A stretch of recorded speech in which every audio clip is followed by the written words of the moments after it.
शारदीय नवरात्र। क्या इस नवरात्र एक ही दिन है? अष्टमी और नवमी। जानिए कैसे करें पूजा। हिंदू धर्म में नवरात्र की अवधि को बहुत ही पवित्र माना जाता है। यदि सच्चे मन से इस दौरान माता रानी के 9 स्वरूपों की पूजा अर्चना की जाए तो इससे साधक की सभी मनोकामनाएं पूर्ण हो सकती है। इस बार अष्टमी और नवमी तिथि को लेकर असमंजस बना हुआ है। चलिए जानते हैं अष्टमी और नवमी की सही तिथि क्या है। 3 अक्टूबर से नवरात्र की शुरुआत हो चुकी है। ऐसा माना जाता है कि इन 9 दिनों की अवधि में मां दुर्गा का धरती पर आगमन होता है और वह अपने भक्तों के कष्टों का निवारण करती है। इस अवधि में अष्टमी और नवमी तिथि को विशेष महत्व दिया जाता है। ऐसे में चलिए जानते हैं इस बार अष्टमी और नवमी का व्रत किस दिन किया जाएगा, साथ ही जानते हैं इसकी पूजा विधि। कब है अष्टमी और नवमी? पंचांग के अनुसार इस बार शारदीय नवरात्र में चतुर्थी तिथि में वृद्धि है, वहीं नवमी तिथि क्षय हो रही है। पंचांग के मुताबिक इस बार सप्तमी और अष्टमी तिथि दोनों एक ही दिन यानी 10 अक्टूबर को पड़ रही है और शास्त्रों में सप्तमी और अष्टमी का व्रत एक ही दिन करना शुभ नहीं माना जाता। ऐसे में महाअष्टमी और महानवमी एक ही दिन यानी 11 अक्टूबर को मनाई जाएगी। कब है महाअष्टमी? 10 या 11 अक्टूबर को। पंचांग के अनुसार अष्टमी तिथि 10 अक्टूबर दोपहर 12:31 से प्रारंभ है। 11 अक्टूबर दोपहर 12:06 अष्टमी समाप्ति का समापन हो जाएगा। वहीं नवमी तिथि 11 अक्टूबर को दोपहर 12:06 से प्रारंभ होकर 12 अक्टूबर को सुबह 10:58 तक है। 10 अक्टूबर को अष्टमी व्रत नहीं रखा जा सकता है। धर्म ग्रंथों के सप्तमी युक्त अष्टमी व्रत निषेध माना जाता है।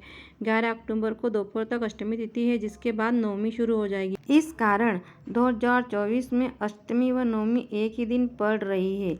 माँ अष्टमी का समय।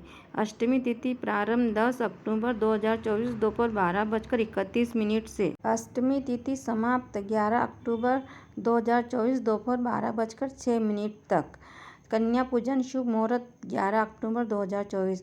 ब्रह्म मुहूर्त सुबह 4:16 से 5:05 तक। प्रातः संध्या सुबह 4:41 से 5:54 तक।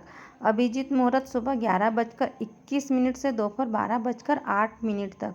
विजयी मुहूर्त दोपहर 1:41 से 2:28 तक। गोधूली मुहूर्त संध्या 5:34 से 5:59 तक। सायंकाल संध्या 5:34 से 6:48 तक।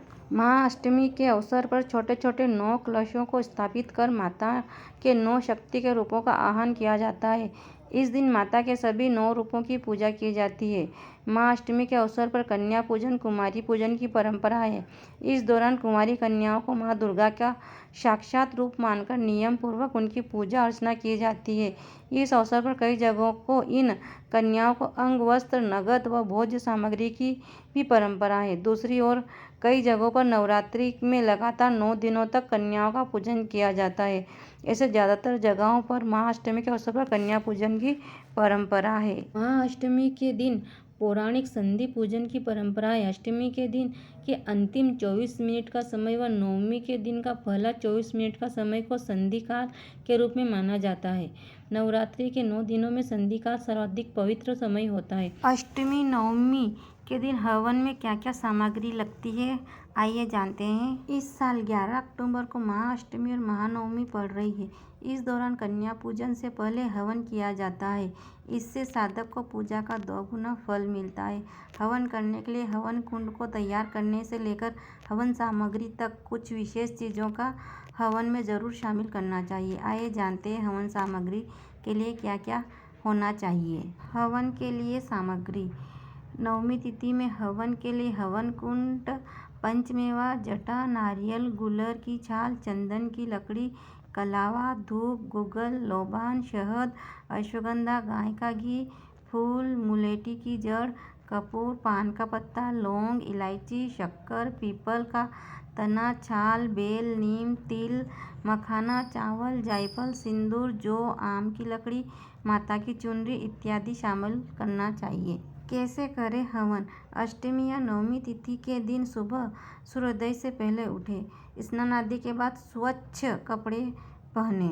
इसके बाद ईंट लगाकर हवन कुंड बनाए। हवन कुंड के पास धूप दीप जलाए और स्वास्तिक बनाए। हवन कुंड में आम की चौकोर लकड़ी लगाकर कपूर जला दे। इसके बाद आहुति देते हुए हवन शुरू करे। नवग्रह के नाम की आहुति दे। गणेश जी की आहुति दे। इसके बाद ब्रह्मा जी और भोलेनाथ को आहुति दे। हवन के बाद गणेश जी और देवी दुर्गा की आरती उतारे। अंत में खीर और शहद मिलाकर आहुति दे। हवन कुंड की अग्नि में नारियल और सुपारी डालें। हवन समाप्त होने के बाद कन्याओं को भोजन कराएं।